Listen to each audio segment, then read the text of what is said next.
আজকে রান্নার নিরামিষ কচি কুমড়োর রেসিপি।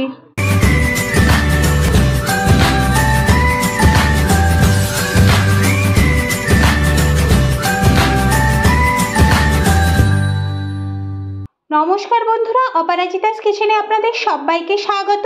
আশা করি আপনারা সবাই ভালো আছেন। আজ আমি সম্পূর্ণ নিরামিষভাবে কচি কুমড়োর রেসিপি বানাবো।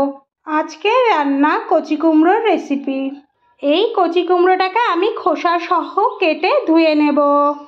কচি কুমড়োটা আমি কেটে ধুয়ে নিয়েছি। আমি কিন্তু খোসা সহই কেটেছি, খোসা কিন্তু আমি বাদ দেইনি।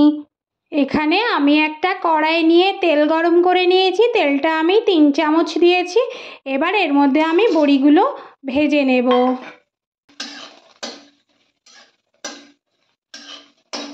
বড়িগুলো আমার ভেজে নেওয়া হয়ে গেছে, এবার তুলে নেব। ওই তেলের মধ্যে একটা তেজপাতা দিয়ে দিলাম। এখানে আমি একটা শুকনো লঙ্কা, 1 চামচ 5 ফোড়ন আর 1/2 চামচ গোটা জিরে নিয়েছি, এটা ফোড়নে দিয়ে দিলাম। এবার কেটে রাখা কচি কুমড়োগুলো দিয়ে দিলাম।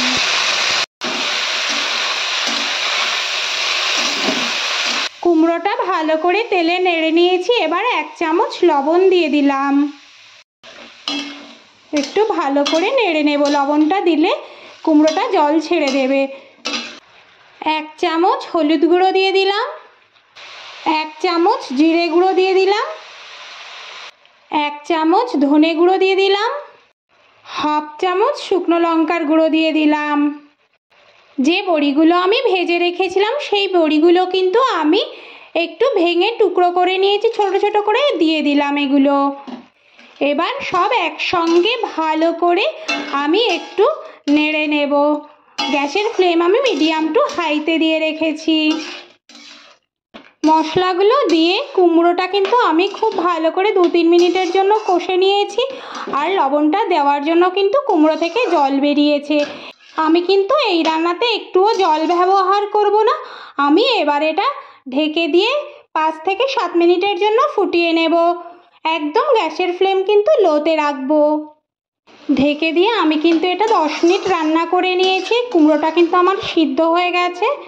এবার আমি টেস্টের ব্যালেন্স ঠিক রাখার জন্য 1 চামচ চিনি দিয়ে দেব। টেস্টের ব্যালেন্স ঠিক রাখার জন্য আমি এখানে 1 চামচ চিনি দিয়ে দিলাম। রান্নাটা আমার হয়ে গেছে। আমার এই রেসিপিটা যদি আপনাদের ভালো লেগে থাকে তাহলে বাড়িতে অবশ্যই একবার ট্রাই করবেন, আর কেমন হয়েছে সেটা অবশ্যই একবার বলবেন। আমার এই ভিডিওটা যদি আপনাদের ভালো লেগে থাকে তাহলে লাইক, শেয়ার, কমেন্ট অবশ্যই করবেন। আর পাশে থাকা ছোট বেল আইকনটা প্রেস করবেন। আমি নতুন কোনো ভিডিও আপলোড করলে আপনাদের কাছে খুব সহজে একটা ছোট্ট নোটিফিকেশান পৌঁছে যায়। আমি এই রান্নাটা সম্পূর্ণ নিরামিষভাবে বানিয়েছি। আপনারা নিরামিষের দিনে বানিয়ে এই রান্নাটা খেতে পারেন। কচি কুমড়োর এই নিরামিষ রেসিপিটা কিন্তু আপনারা রুটি পরোটার সঙ্গে খেতে পারেন। হয়ে গেল আমার কচি কুমড়োর নিরামিষ রেসিপি। এবার আমি এটা পরিবেশন করে ফেলবো। আজ এ পর্যন্তই। দেখা হবে পরবর্তী নতুন ভিডিওতে। ভালো থাকবেন, সুস্থ থাকবেন। ধন্যবাদ।